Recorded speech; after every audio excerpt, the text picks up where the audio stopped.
তার মানে এই বিএনপির জন্য রাষ্ট্রীয় গোয়েন্দা সংস্থা জরিপ করে ক্যান্ডিডেট সিলেক্ট করে দিচ্ছে। তাহলে এটা বিএনপির ক্যান্ডিডেট, তারেক রহমানের ক্যান্ডিডেট নাকি ডিজিএফআই আর এনএসআই এর ক্যান্ডিডেট? মানে বুঝতে পারতেছেন তো, হাসিনাও এইভাবে ক্যান্ডিডেট সিলেক্ট করতো, ডিজিএফআই এনএসআই আর পুলিশ দিয়া। সে একই সিস্টেম বিএনপিকে হেল্প করতেছে। বাংলাদেশের স্বাধীনতা, সার্বভৌমত্ব এবং গণতন্ত্রের জাত শত্রু ফ্যাসিস্ট আওয়ামী লীগের শাখা প্রশাখা চারিদিক থেকে বিএনপিকে ক্ষমতা আনার জন্য তৎপর। এখন শত শত খুন করে, গুম করে, দেশটাকে লুট করে 15 বছরে দীর্ঘ ফাঁসিবাসী দুঃশাসন চালায় খুনি হাসিনা সহ কয়েক হাজার অপরাধী ইন্ডিয়া আশ্রয় নিছে।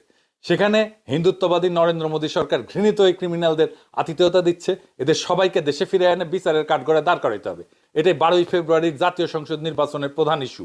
এই গণদাবির পক্ষে কে আর এই গণদাবির বিপক্ষে কারা তা যাইনা শুইনা চিনে মানুষ ভোট দেবে এবার ইনশাল্লাহ। এর ভিত্তিতেই আসন্ন নির্বাচনে অংশগ্রহণকারী প্রার্থীদের জয় পরাজয় নির্ধারিত হবে।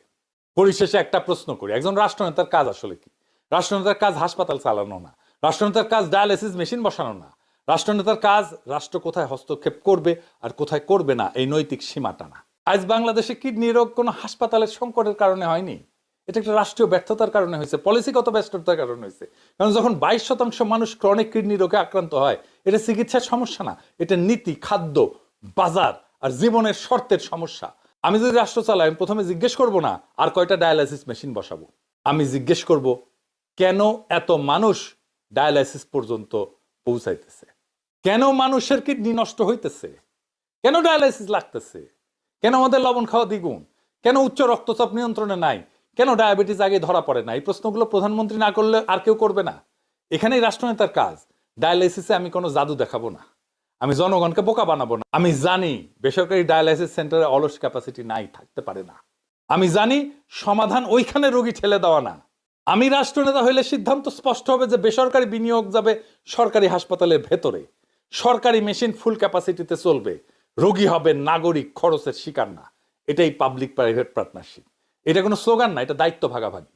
আর বড় কথা, আমি চিকিৎসাকে ব্যবসা হিসেবে না, অধিকার হিসেবে দেখি। আমি এইখানেই থামবো না, কারণ রাষ্ট্রনেতা আগুন নেভায় না, কারণ আগুন কেন লাগছে সেটা বন্ধ করে। আমার রাষ্ট্রনীতিতে লবণ উৎপাদন থাকবে, কিন্তু আভ্যন্তরীণ বাজারে অতিরিক্ত খাওয়া বন্ধ হবে। স্বাস্থ্য খাত শুধু চিকিৎসা না, প্রতিরোধের যুদ্ধে নামবে। রোগ ধরা পড়ার আগেই প্রতিরোধ হবে। এই সিদ্ধান্তগুলা জনপ্রিয় অনেক সময় নাও হইতে পারে, কিন্তু রাষ্ট্র চালাইতে জনপ্রিয়তা লাগে না, নৈতিক সাহস লাগে। আমরা মানুষকে প্রতিশ্রুতি দেই না, আমরা মানুষকে ক্ষমতা ফেরায় দিই।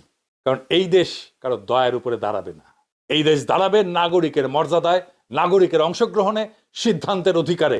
ভাত কাপড় কাজ মানুষকে বাঁচায়, কিন্তু নীতি মানুষকে নাগরিক বানায়। এটাই আমাদের রাজনীতি, এটাই